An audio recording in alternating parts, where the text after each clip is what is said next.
Hello and welcome to that Board Game Show podcast. This is Season 2, Episode 1. And in case you're just listening to this, we are doing video podcasts now. So if you want to watch, you can.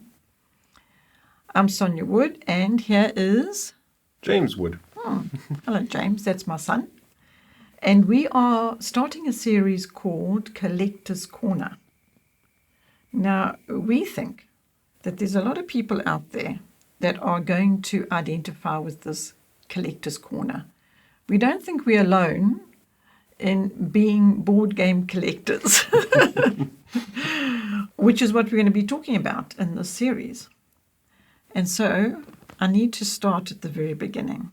So I've got a little story to tell, and we're going to get to this. If you're watching this, you're going to see all these lovely Lord of the Rings things, minis and games and books and more books and if t-shirts. Isn't it all shiny? Aren't these books all shiny here? And mugs. Yeah, because look, you've got a Lord of the Rings shirt. I don't have, but you do. That's because he's the great... I'm the Tolkien nerd in the family. Yes, correct. But the seed was sown a long time ago, which is what I'm going to talk to you about. And up here on our bookcase, you will see Lord of the Rings books. Those are all Jamie's books, because when birthdays come around, it's very easy, because Jamie wants Lord of the Rings or Lego or board games. Of course, board games. I don't even need to say that one. That's number one, actually. But anyway, they're the books. There's the lineup of Lord of the Rings books. Now, I happen to know that other people have got bookcases of Lord of the Rings books, which I try and keep you away from. I haven't quite gone completely off the deep end, although you'd like to. I'm kind of dabbling in deeper water then. And actually, you know what, when Jamie was a little boy, he's a very impressionable person, okay, but because I'm mother and because I had to be the maturity on his behalf when he was a little boy and because he was so impressionable and because he tended to take on the character of whatever it was he was watching, when Lord of the Rings came out in, what was the year? 2000 or 2001, the first movie. Well, the first Peter Jackson film was released. There had been a previous animated Lord of the Rings, in the 70s, I think. But you weren't a man yet, you were just a boy. The Lord of the Rings movies that everyone knows are the Peter Jackson ones, and that first one, I think, was 2000 or 2001. And you were just a boy, a little boy. And I didn't want you to go watch Lord of the Rings. I had to be mature on his behalf because I was aware what could happen. He could, next week be a troll or a dwarf or actually he could probably want to be Gandalf. Probably. Yes, probably. Or and Aragorn. That would have been problematic because, Gandalf the wise. Gandalf the wizard, more worryingly. Yes. Anyway, what I want to tell you is just to kick this series off, which is going to be all about being collectors of board games. But because we're starting with Lord of the Rings, I wanted to tell a little story about this book that I'm holding in my hands. It's patched together because it's very old. And the story about this book, which is what I said is where I think the little seed dropped, it is the Lord of the Rings book, of course. And my oldest brother used to read it to me at night, okay? And I used to not want to go to my room after he had read it because of all the things that were a little bit scary for me, little girl. And so I would sleep on the floor next to his bed after he had read me some Lord of the Rings. And this is quite a story because I know it's a little bit of a sidetrack from actually being collectors of Lord of the Rings, but I must tell you the story. What happened was that there was a time when I was a child that some kidnappings were happening in the town that we lived. It was really, really terrible. Children were being kidnapped. And so my parents went off to bed one evening and they went into the rooms to check on the children, and Sonja was missing. They could not find me anywhere. Oh dear. The boys were woken up. Sonja's missing. Where is she? It was terrible. And it was because Gregory, my eldest brother, had read me Lord of the Rings, and I had decided to hide under his bed. Sleeping next to it wasn't sufficient, no. No, that's where I was going to sleep. And I caused my family a lot of distress because they couldn't find me. They did, obviously, eventually, because the noise of the panic and everything else awoke me. And then I presented myself. Anyway, what I discovered... Came downstairs to find out who was missing. Yes. So what I wanted to share about this book, actually, of this book that Lord of the Rings that Gregory had read to me, was that I thought it was quite intense because I received it as a little girl. Okay. So when Lord of the Rings movie came out and you wanted to go and watch it, it was, no chance, no ways. I know how impressionable you are and you're not going to watch that movie. Sorry. But when you got to be older and you could make some more wise decisions on your own, you could watch Lord of the Rings as many times as you Separate the like. lines between fantasy and reality a little bit better. Hence, look here. What is that? That's the Lord of the Rings. Extended edition Blu-ray Yes. box set. There. And how many times have you watched it? A few. At least 5, I want to say. So he made up for not watching Lord of the Rings when he was a Because I've little watched boy. it with all the commentaries. So I think there's 4 commentaries. And I've watched all the commentaries. And the film. So that's 5 times at least. Sure. So maybe 6. But anyway, so you know what happened. Gregory read me this book. All right. Then the movie came out and I didn't want you to watch it because of that. And then you got older and now it was time for you to watch the Lord of the Rings movie because you could And be a I little found bit this book on the sensitive. shelf. And you found this book on the shelf, yes. And then I watched the movies and I thought, no, the movies have got a lot more in them than I ever remember the book having. And I thought the book was intense enough. And now the movies were very, very intense, especially Shelob's Lair. That was like too much for me. Okay. Anyway, I was thinking, I don't remember Shelob's Lair when my brother read this book to me. So that's what was going through my mind when we were watching the movies. And in between now, we got the board game and we started playing the board game and I thoroughly enjoyed it, getting immersed in the whole theme and going on adventures. And I just so enjoyed it because it's a campaign-y. No, would you call it campaign? Yeah. Campaign. 100% campaign. Oh, 100% campaign. So, Well, this particular one, which is Lord of the Rings Journeys in Middle-earth by Fantasy Flight Games, is a comprehensive campaign game. and I just loved it. I so enjoyed the tile. You know, as the tiles come out and you land, it just grows and grows, and all the wonderful little minis, which Jamie painted, as well as the extras. Sometimes you need to put some terrain piece in, a table or a barrel. Walls or barrels or fireplace. So Jamie painted them all to look beautiful. It's all there on the table. And then we went on a road trip and we decided to listen to Andy Serkis's. Lord of the Rings audiobook. And then I discovered that actually the movies had left things out, not put things in. As is usually the case with films. So here I was watching the movie thinking, oh, they've added a whole lot. And it works. Turns out that in the end I discover that my brother actually did a lot of editing when he was reading aloud The Lord of the Rings. Making it palatable for his little sister. Yes, and even so, I still hid under the bed. But anyway, so I went from an edited read aloud version of Lord of the Rings to the movies, to playing board games, to then listening to Andy Serkis read the audio version, the audiobook. And it was just brilliant, absolutely brilliant. And it was Well worth a listen if you're even a borderline Lord of the Rings fan. Yeah. Jamie, tell them what happened when we were on the road trip and we were listening to Lord of the Rings. So we're going on this long, 18-hour, 20-hour road trip, which is one reason we chose to listen to the audiobook. Because we figured, perfect opportunity to get all the way through it, because book 1 was 21 hours. Yeah.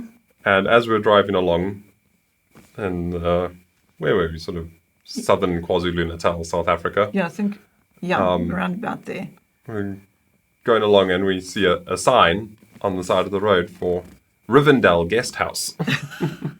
And then what did we hear? And then while we're listening to the Fellowship arriving at Rivendell. Oh, it was crazy. And then a little bit later, we're in the audiobook going along and we hear we're getting close to the Misty Mountains and Khazad-dûm and all these places, and then we drive past Misty Mountain Guest Lodge, and so And then I must actually... it was a bit uncanny. Yeah, but I must actually confess at this point that we were taking turns driving, and I was driving at that point, and I had to stop and reconnect with reality because I suddenly was aware that I was so caught up in the... Where are we? Yeah, what's happening? What happened a few moments ago?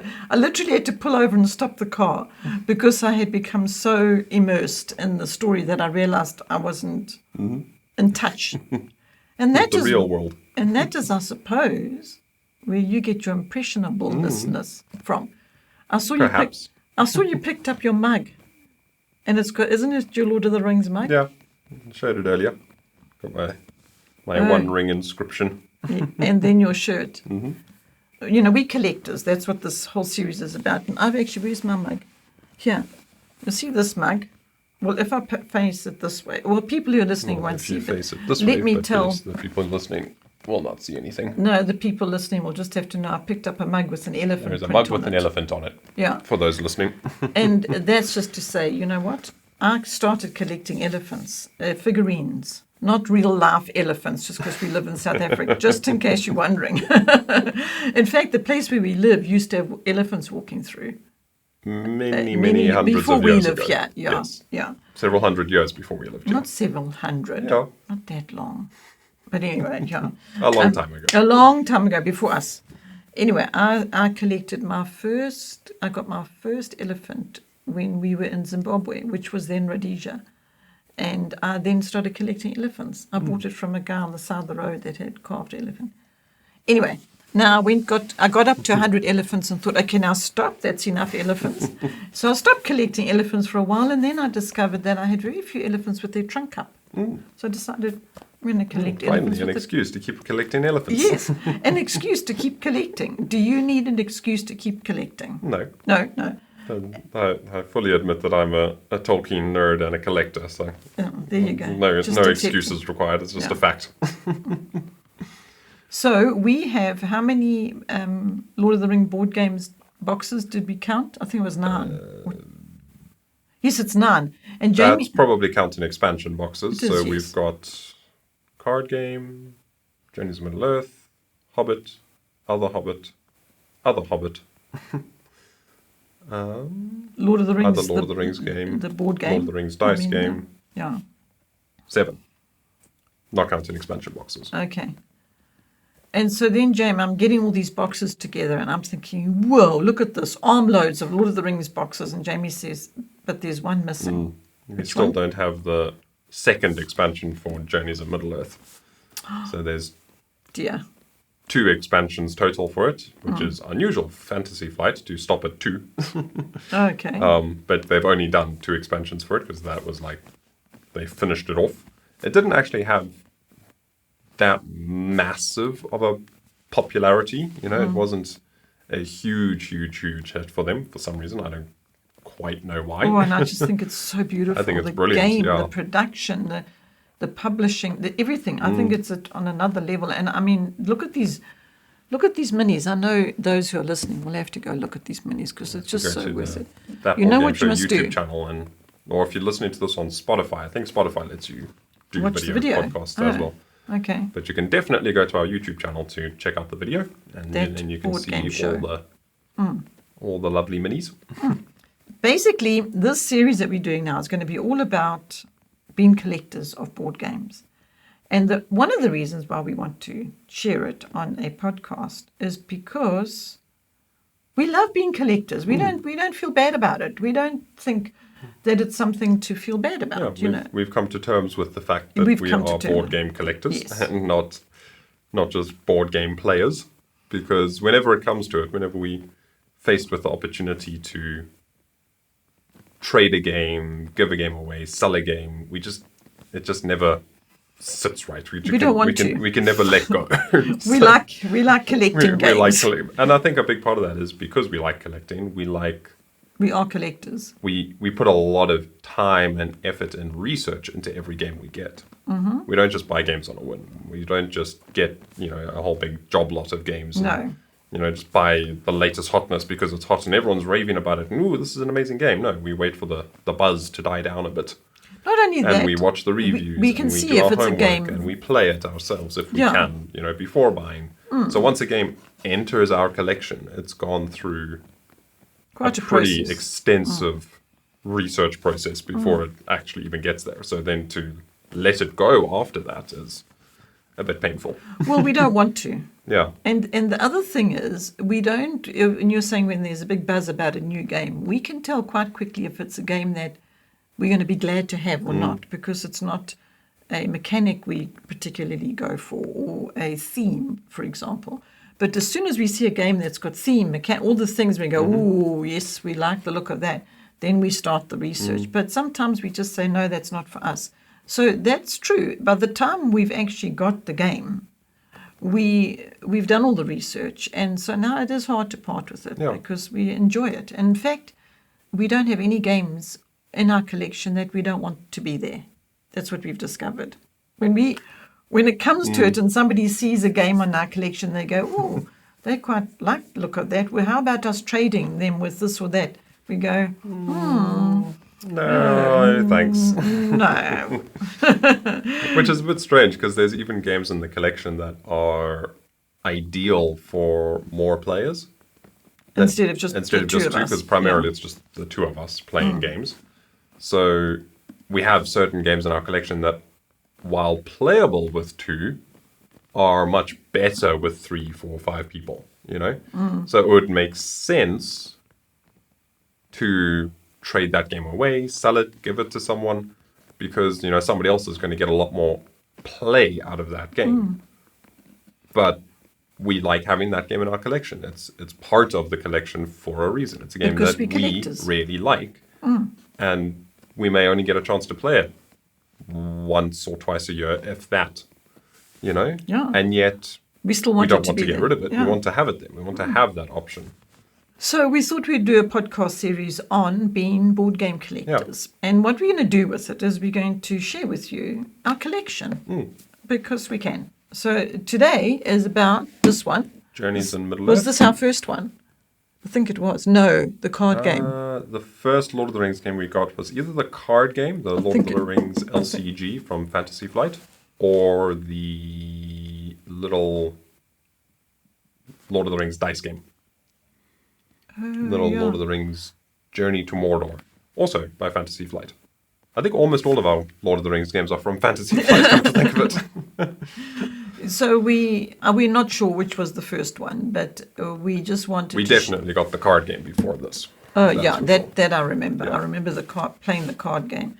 And I remember having to stop playing the card game because it was getting a little intense. All the spiders. Yeah, no, it was no. Prefer to have a peaceful sleep. It's not a world or a trilogy or a storyline that is very conducive to arachnophobes. or those of more faint-hearted folk. Yeah. Well, so I think we should leave it at that because let's move on in episode 2 and talk about this particular game. Okay. Okay. And then... Yeah, we'll go a bit more in-depth in the next episode about Journeys of Middle-earth and how it plays and what it is and all those things. And then we'll share the next one and the next one. And so basically we're going to this Collector's Corner is sharing with you our collection and talking about the games. And Taking it one game at a time and chatting about it. So, for the next few podcasts, this is episode 1 of the series, and I'm sure there's going to be an episode 2 and 3 and 4 and maybe more of Lord of the Rings collection, because there's a lot of them. I keep looking over here because off camera there's a pile of boxes there's a pile of Lord of the Rings games. So, but you can see these books here, and the minis you can see. And so that is it for I keep saying you can see. I have to keep reminding myself that some people are just listening. Can't see because you're just listening. Yes, but you said they can go see if they want to. Yeah. Because of that board game show. What have you done on that board game show recently? What's gone up? Recently, as of recording this, we've just put up a playthrough for Flatline, our 2-player. Oh, you and I are playing playthrough Flatline. of Flatline. That's fun. Next week, following this, I've got the second installment of Simon Reed playing through the Star Realms solo That's campaign. a series as well. Yeah, so that's got a few more episodes in the pipeline coming at some point in the future. So he did part 1 way back in 2019, I think. Yeah, and there was a long and then a pause. little thing called the COVID pandemic Yes. kind of interrupted the flow of life. Because So- Simon, who comes to do this, lives a distance away, a couple of hours drive, so he couldn't come, and so that was the end of that our was the little. end of that little series that But now it's we just started, reignited. but now we've got the ball rolling on that again. So next week is episode 2 of Simon Reed playing through the Star Realms campaign. And then, yeah, watch this space. More to come in the future. There will be more Star Realms videos. A couple more Simon videos. I'm just recently recorded a video for Wormholes, the little Space abstract space game from AEG. So that'll be coming to the channel in the Future. distant future. It's in the pipeline. Not in the pipeline. It's in the queue. It's in the queue. Yeah, it hasn't quite made it to the pipeline yet. Yeah. Well, you recorded it, so it's Yeah. been filmed. So now it has to wait in line for in the its can. editing. Yeah. But that I'm is hoping coming. if you can take from this podcast series, if you can take from it that it is fun to be a collector. So carry on and collect. We're not alone, I'm sure. We're not alone. And we, Especially not for the people likely to be watching this video. do you think they're all I collectors? think that a goodly portion of them are collectors. They collect board games. They might not collect series. Like we've got all these Lord of the Rings games, but when you come to think of it, board games don't necessarily run in series. No, a very lot of the seldom. ones that we've got, they're standalone ones. Most board games are standalone things, and even the ones the Lord of the Rings games we have aren't in series. No, they're just a lot of They're Lord just of a the lot Rings of Lord of the Rings themed games, you know. Yeah. So, and they all tackle that IP in different ways. Like Journeys of Middle Earth doesn't really follow the Lord of the Rings narrative. It's just set in Middle Earth, hence being called Journeys in Middle Earth. So it's But you know what I it's call unique stories within that world versus a different board game that we have that literally traces the narrative of the book. Yes. You know, We've got another one like it. But you know what I also think of as a collection as such is when you collect a whole lot of board games that are of a similar theme. And we love space-themed board games. So Yeah, they're so that's like all a- standalone, separate, but they're all themed around space. yeah. So I call that a collection. We collect board We're games. board game collectors. All board games are part of the board game collection. Yeah. So in the next episode, we will go We will into dive deeper into tell you more about this game of ours. Lord of the Rings, Journeys Journeys in Middle Earth. So that is it then for this episode 1, and I look forward to sharing with you in the next one. I'm off to make tea. Bye. And I'll say thank you ever so much for watching, and I hope you enjoyed the show. And remember to spread the joy of tabletop gaming.